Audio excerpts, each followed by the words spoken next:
Je m'appelle Alex Kumba. Je suis le fondateur de Énergie d'entreprendre. Aujourd'hui, nous allons parler de créativité. Plus particulièrement de celle que nous possédons depuis notre plus tendre enfance. Nous verrons dans cette vidéo pourquoi on la perd et comment on la ressuscite.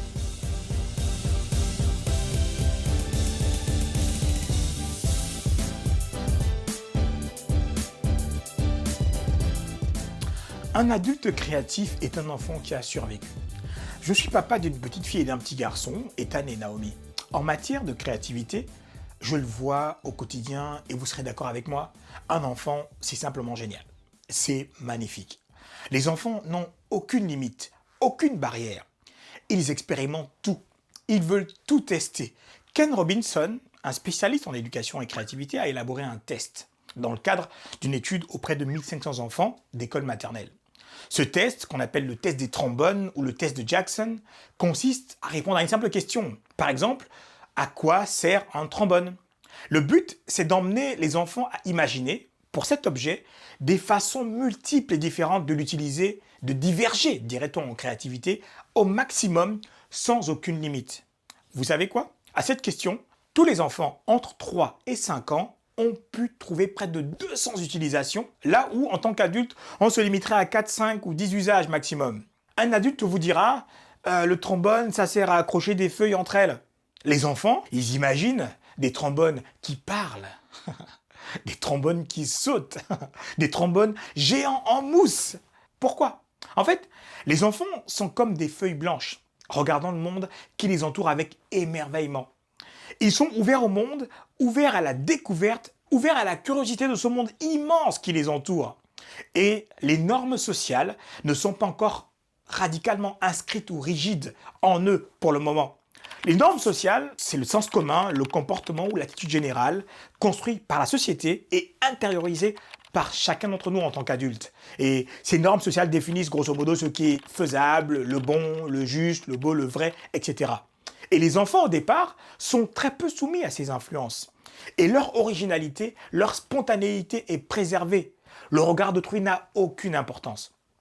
L'essai, l'expérimentation, la découverte, le tout en jouant, c'est ça leur règle. L'imagination des enfants est sans limite.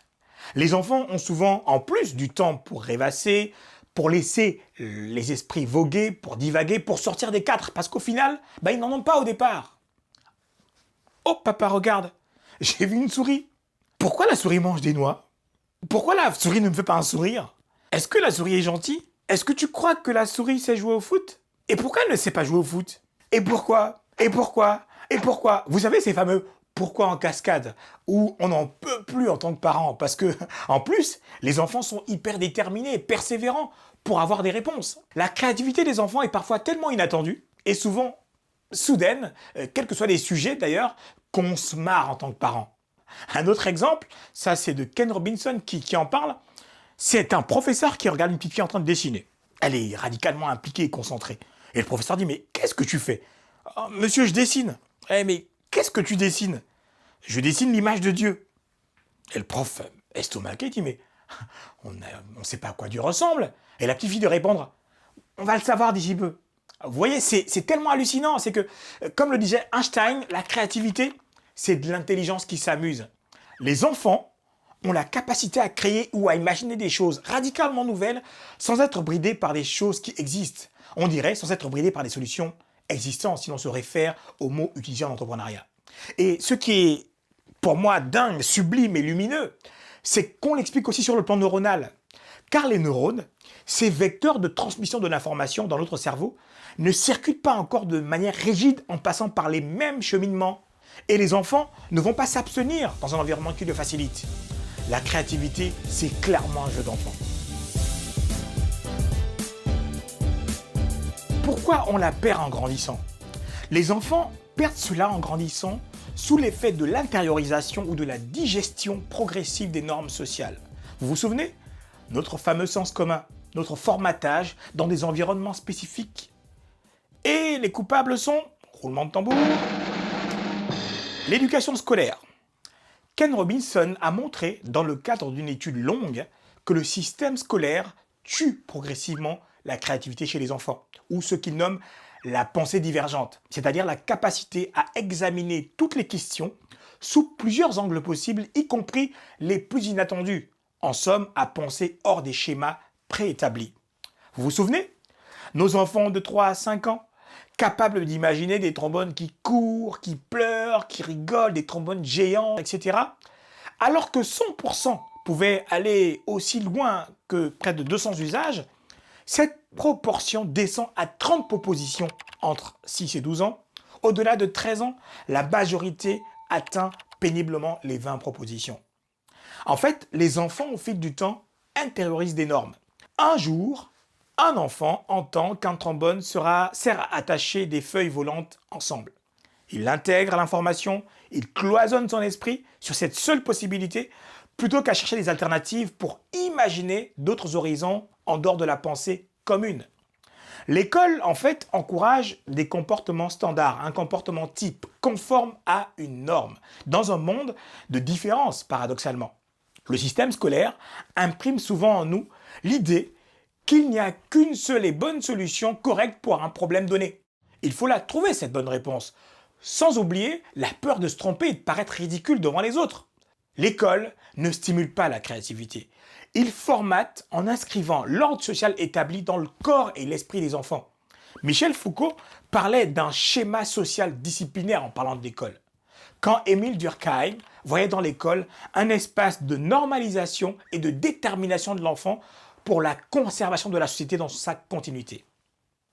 Deuxième cause, notre modèle social et économique élaboré au XIXe siècle avec l'essor de l'ère industrielle n'a pas été conçu pour stimuler la créativité.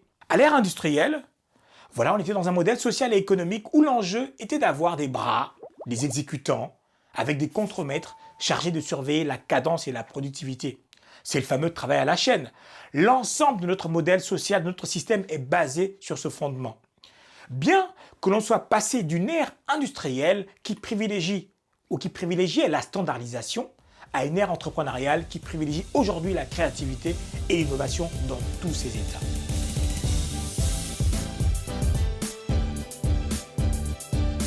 Comment peut-on la retrouver? Alors, en 1, il faut transformer de manière radicale ses croyances sur la créativité. Mes amis, la créativité s'apprend. La créativité se développe. La créativité se ressuscite. La créativité se muscle. La créativité est ouverte à tous et elle n'est pas réservée à quelques artistes géniaux, tourmentés. Nous sommes tous nés créatifs. En 2, il faut ressusciter l'enfant qui sommeille en nous. Il faut naître de nouveau et transformer progressivement notre manière de voir et de concevoir le monde.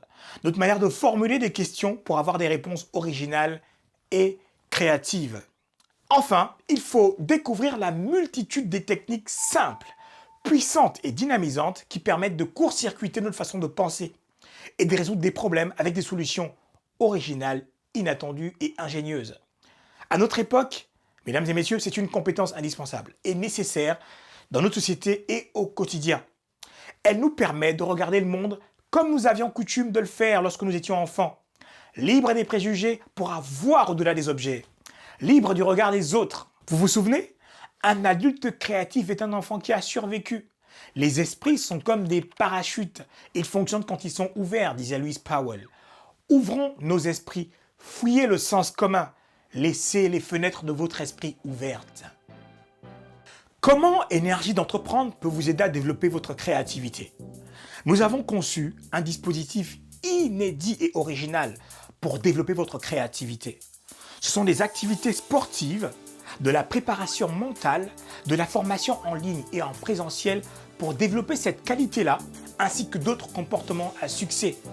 Et ceci avec des milliers d'autres entrepreneurs et acteurs qui veulent accomplir des rêves et des aspirations fortes. Abonnez-vous et rejoignez la grande communauté de Énergie d'entreprendre sur les réseaux sociaux.